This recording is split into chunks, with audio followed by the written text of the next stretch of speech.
Territoire d'info, Public Sénat, Sud Radio.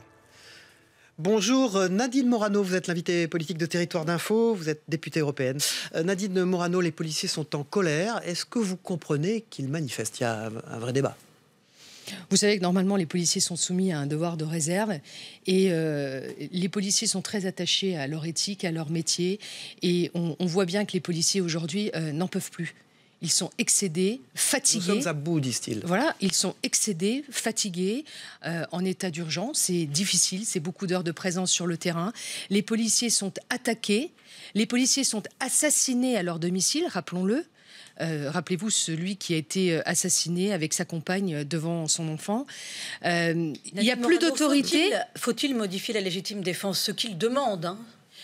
Oui, ça existe déjà. Moi, je crois qu'au-delà de ça, c'est que les policiers ont besoin d'être soutenus. Je vois ce qui s'est passé à Toul entre les ordres idiots qui leur sont donnés et qu'ils sont obligés d'exécuter à contre-cœur et le fait que quand ils arrêtent des délinquants, qu'ils voient que la chaîne pénale ne suit pas pour accompagner leur travail, il y a de quoi quand même désespérer les policiers que je soutiens et à qui je rends hommage. Donc, Nadine Morano, n'en peuvent plus. pour qu'on comprenne bien, vous soutenez des policiers qui manifestent sans autorisation.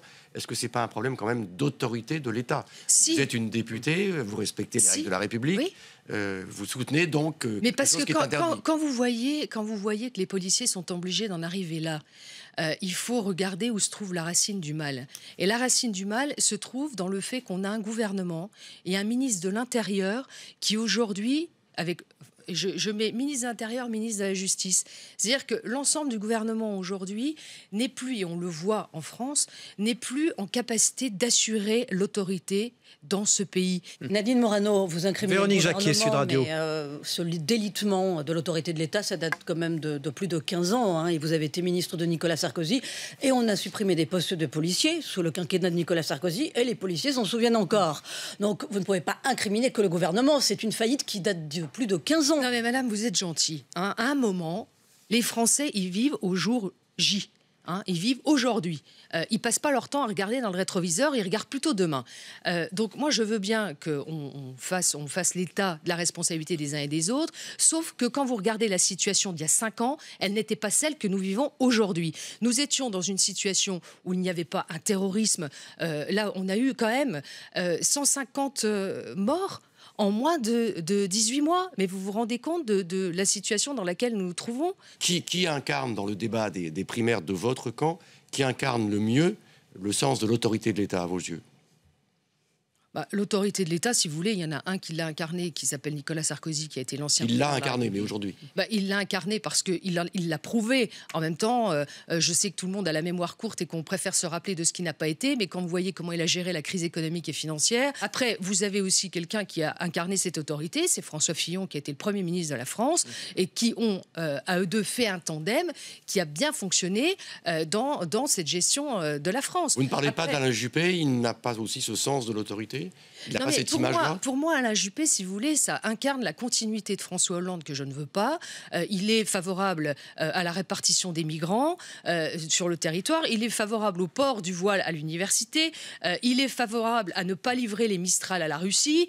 Donc, sa politique étrangère, je ne suis pas favorable à sa politique étrangère et je ne suis pas favorable non plus à sa politique intérieure. Et sur ce qui se passe sur le territoire, il me fait penser à Lionel Jospin qui disait à la télé, rappelez-vous, qu'il avait fait preuve de naïveté en matière de sécurité, et je trouve qu'Alain Juppé fait preuve de la même naïveté face à la gravité de la situation que nous avons avec l'islam politique qui se développe en France. Moi, je voudrais savoir, est-ce que vous êtes officiellement sarkozyste dans cette primaire? On a compris que vous avez attaqué il y a un instant Alain Juppé. Vous aviez dit d'ailleurs de lui, il est certifié coupable à l'époque. Certifié coupable, c'est le seul qui a été condamné par la justice. J'entends bien. Bruno Le Maire n'a pas vraiment vos faveurs, on en a parlé avant l'émission. Est-ce que vous êtes officiellement sarkozyste? Vous allez finir par le soutenir officiellement? Moi, j'ai dit que je prendrais position entre les deux tours de cette élection. Quand vous dites... Là, vos propos ce matin étaient assez clairs quand même. Assez clair. Ah bon? Vous Enfin, n'avez Moi, pas- je vous ai parlé de Fillon, Oui, je un vous ai petit parlé mot de sur, Sarkozy. Vous avez parlé de Juppé aussi. Et je vous ai dit que non, mais ça, la ligne politique que je ne veux pas, c'est celle d'Alain Juppé. D'accord. Donc, si vous voulez que je vous le confirme, je vous le reconfirme et je ferai campagne. On peut procéder contre par cette élimination. ligne Bruno Le politique, Maire parce n'a que pas vos c'est pas une faveurs. question de personnalité, c'est une question de ligne politique. Cette ligne politique de centre-gauche, laxiste, je n'en veux pas. Je comprends d'ailleurs qu'il attire vers lui tous ceux qui ont pu voter François Hollande et qui étaient de l'électorat de gauche. Parce qu'aujourd'hui, l'électorat de gauche est orphelin. Ils n'ont personne. Alors qu'Alain Juppé représente dans la ligne politique qu'il défend cette ligne de gauche, je veux bien. Mais moi, je suis dans une primaire de droite et je veux un candidat de droite. Aujourd'hui, les candidats de droite qui défendent un programme de droite, de la droite et du centre, c'est Nicolas Sarkozy et François Fillon. Donc, et ça sera entre les deux. Mais je verrai. Mais après, quand vous me dites Sarkozy, il y en a marre d'être mis toujours dans des cases. Vous voyez ce que je veux dire? La seule chose que je vous dirais, c'est que moi, j'ai été ministre de Nicolas Sarkozy Et je l'ai François vu. Fillon. Voilà, et de François Fillon. J'ai vu Nicolas Sarkozy en responsabilité autour de la table du Conseil des ministres travailler pour la France. Donc je connais ses qualités. J'en ai marre qu'on le caricature et j'en ai aussi un peu ras-le-bol de voir tous ceux qui se sont roulés par terre pour rester au gouvernement ou pour être candidats Nadine à être Morano. Vous ministre. avez été sévère avec lui aussi. Non, mais Nadine J'ai Morano, été sévère avec lui. Non, moi je suis juste. J'essaye d'être juste. Quand Nadine il fait une Morano, faute regardons politique, les je le dis. faits. Regardons les faits. Véronique Nicolas Jacquier. Sarkozy est le seul des candidats à la primaire qui ne capitalise pas sur son passage à la télévision la semaine dernière lors du débat. Ça prend pas parmi Oui, les Français. Est-ce qu'il y a un rejet de Nicolas Sarkozy? Vous êtes sur le terrain. Oui, mais moi, je ne conçois pas la politique en me disant, oh là là, vite, il faut aller à la gamelle pour soutenir celui qui est le plus haut dans les sondages.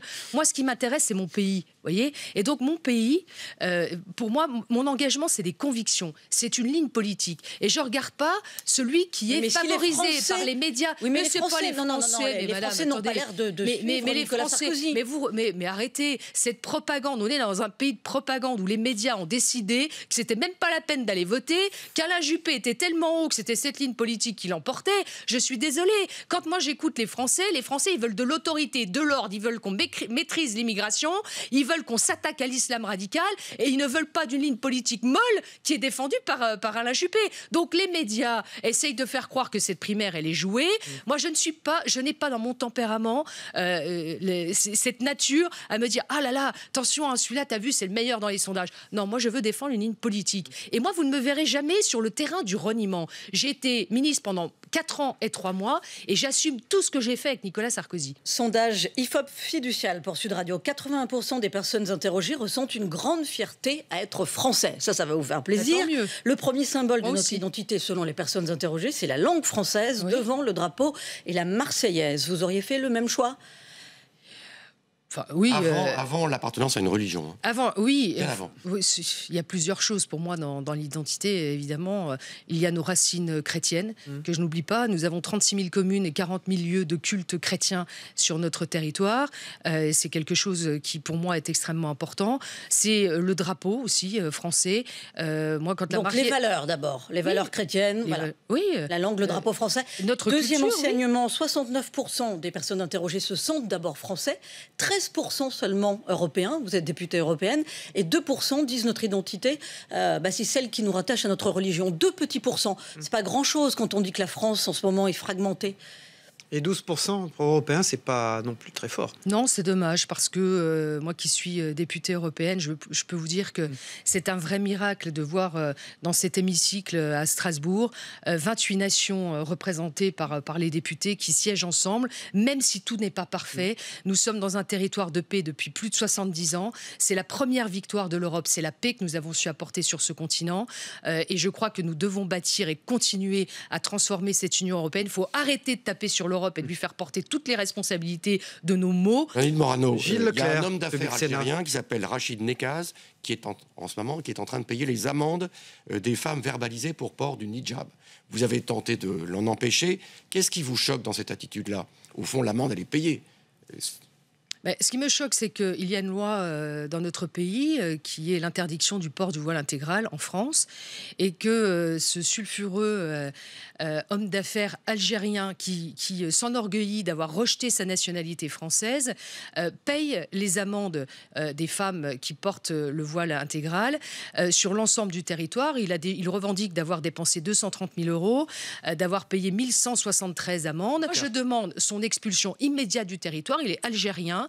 Il est là pour détourner nos lois. J'estime qu'il a un comportement d'islamiste en col blanc et qu'il ferait bien d'être expulsé du territoire et que ses comptes bancaires soient fermés.